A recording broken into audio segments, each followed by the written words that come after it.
Hi, this is Kenny Aronoff at NAMM, and you're on BackstageAxxess.com, where the real show begins.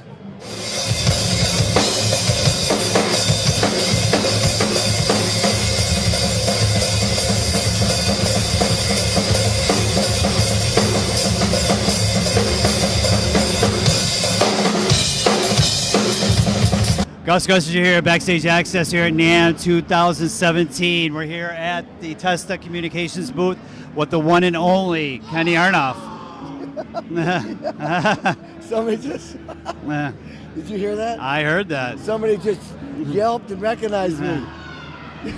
Everybody's getting a lot of hugs and kisses here, so hey man, look at this. Look what I found. Tell us about this. This is a cool book, obviously, Sex, Drums, and Rock and Roll. Tell us about how the book. Well, basically the book about. is about this.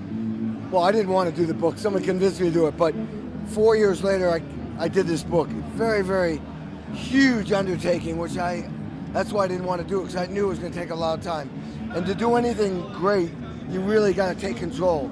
So I was rewriting a lot. I had a writer, but I had to rewrite it to make it my voice. Right. The bottom line is, it's a story about a kid who saw the Beatles when he was 11 years old on the Ed Sullivan Show, the night that changed America. 72 million people saw that, and then 50 years later, I played with Paul and Ringo to honor them for that show. So the question is, why Kenny Aronoff? That was the thing I started asking myself when I was writing this book, was how do they do all this shit?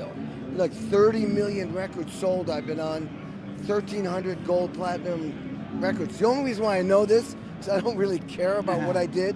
All I care about is what I'm going to do. But I had to find those statistics for the research, for the book. The bottom line is, I came up with 7 ways I believe people can be successful and stay successful in life and in their career.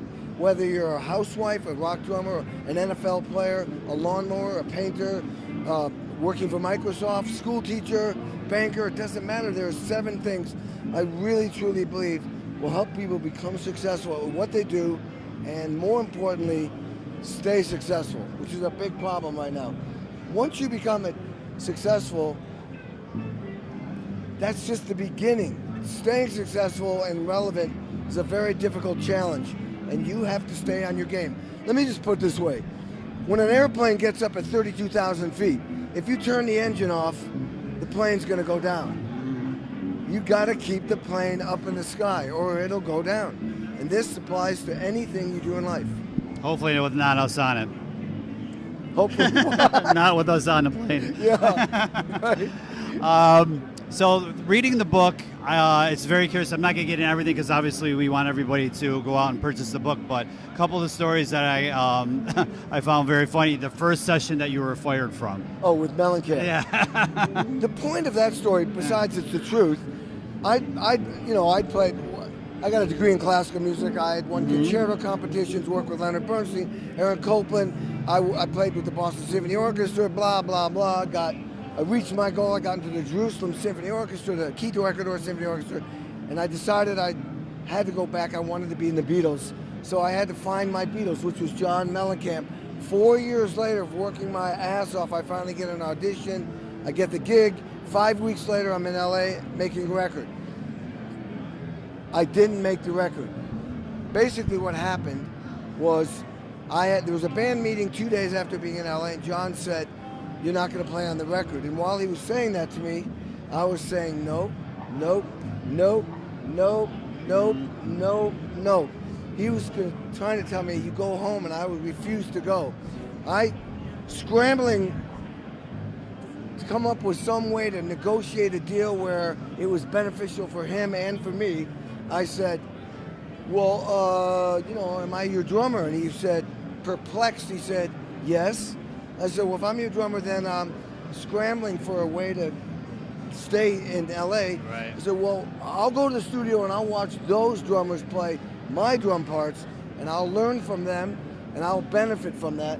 And if I benefit from that, you'll benefit because I'm your drummer. Right. You don't have to pay me, I'll sleep on the floor. The bottom line is, he didn't pay me and I slept in a bed. But the bottom line is, I learned something from that experience, and I went home and set up an 8-hour practice routine and to stay in the band and learn how to play music, play the drums that was suitable for a singer-songwriter like John Mellencamp to get on the radio and be #1. That was the sole purpose of me as a drummer when I do sessions. Nobody ever gives you the handbook or the rule book, but that is the purpose.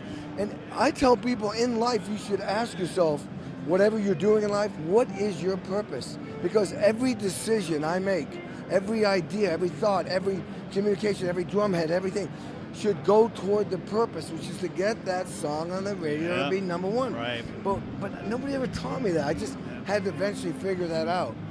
That was one of the greatest moments of my life. Not a fun moment, but a huge educational moment for me to understand how to become great at anything. Look, you can look through a telescope and there's a lot going on, but there's a microscope and there's a whole nother thing going on. I was looking through a telescope trying to be Billy Cobham and all these great technical drummers, but I didn't know how to play simple and serve a song and be in a band, a team.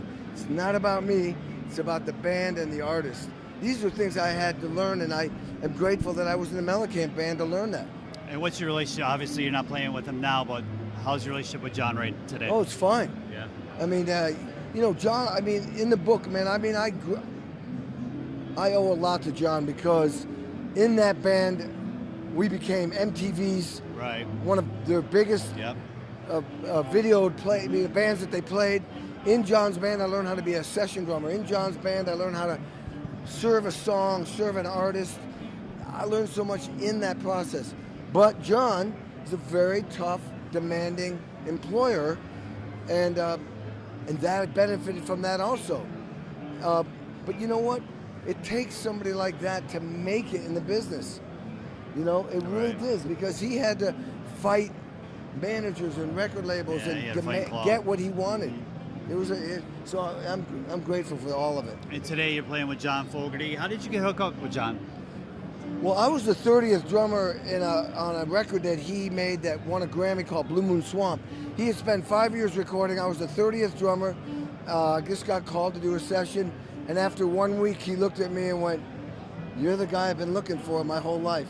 Now you can imagine how I felt when Creedence Clearwater, songwriter, guitarist, vocalist, producer, one of the greatest bands ever to come out of America. And I was a 13-year-old kid. I was rolling joints on the Creedence records, and now I'm playing. You're playing with on him. it, right. And he's one of the most genius songwriters and producers out there. Ever. Besides the book, you're on like every cover, it seems like. Modern Drummer right here, March 2017. Tell us about that, being the cover boy. I'm honored because that's the 4th time I've been on a cover of Modern Drummer. What's significant about that is I'm still relevant, and that is a very, very difficult thing to do in any business, let alone the music business. To stay relevant and be relevant, it's difficult because you have to be constantly adjusting to the times, and quite frankly, a young band isn't going to hire me because I'm not in their generation. But to still be relevant is a very challenging thing in any business. And that symbolizes that. Pick up the book because from what I'm hearing, it's already on its 2nd printing. It's doing very well, and we thank you for taking the time to talk to Backstage Access. What else can we expect out of Kenny Aronoff besides the book in 2017 before we wrap up? Well, I'm going to do the Seth Meyers show in about a week, 4 nights on the show, promoting the book and being the drummer, the house drummer. I've been in a band called the Supersonic Blues Machine, which features super guitar players like Billy Gibbons, Steve Lukather, Robin Ford, Walter Trout, Eric Gales. We're on our 2nd album. I'm going to fly to Mumbai, India. February 12th, I play there. February 13th, I'm back in San Antonio with Fogerty. Jeez. I know. I have a private jet meeting me in Houston. But I'm going to be with Fogerty in Vegas and touring around. I also play with the Bodines whenever I'm not with Fogerty. I have my own studio, Uncommon Studios LA, where people come and record in my studio. There's talk about doing a documentary on Kenny Aronoff, which I don't want it to be about drumming. I want it to be about how to become successful and stay successful in life. It just as I happen to be, my occupation is a drummer. Yeah. But in that documentary, there should be amazing footage, which it'll be done in film. It'll be done very well. Check out the book. Get it anywhere. Google, Amazon. I'm sure you can get it at your local bookstore. Modern Drummer.